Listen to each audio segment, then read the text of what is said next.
Alors, quelques mots sur ce nouveau livre, De l'identité à l'existence, et où j'ai mis comme illustration l'œuvre d'une artiste indienne que j'ai aimée tout de suite, dès que je l'ai vue. Et on y voit une empreinte digitale, c'est-à-dire le symbole de l'identité biologique en quelque sorte, l'identité qui serait génétique, réelle, voilà, le truc indiscutable, soi-disant, avec d'ailleurs un type dedans qui agite son drapeau, donc qui revendique une espèce d'identité ethnique, d'identité culturelle même, d'identité, voilà, et qui lève l'emblème, le drapeau.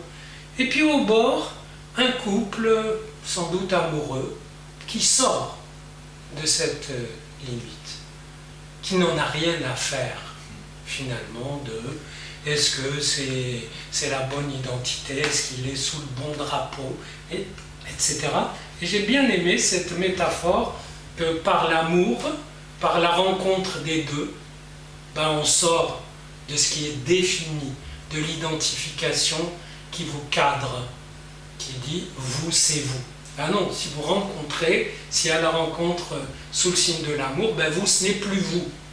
Vous êtes déjà autre chose et vous êtes en quête de vous-même.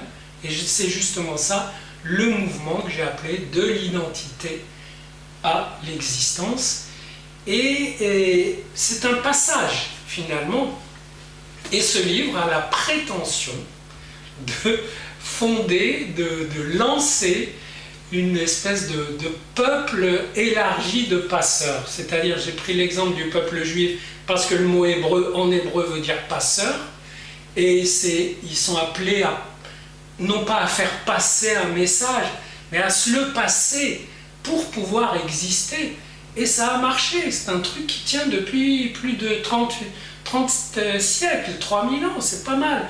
Avec une identité qui se gondole, y compris au sens du rire, qui rigole un peu d'elle-même, avec l'humour et la dérision, etc., parce qu'elle est devenue pratiquement indéfinissable, mais le point important, c'est l'exigence d'exister, c'est-à-dire de faire exister son passage à soi de cette identité à l'existence.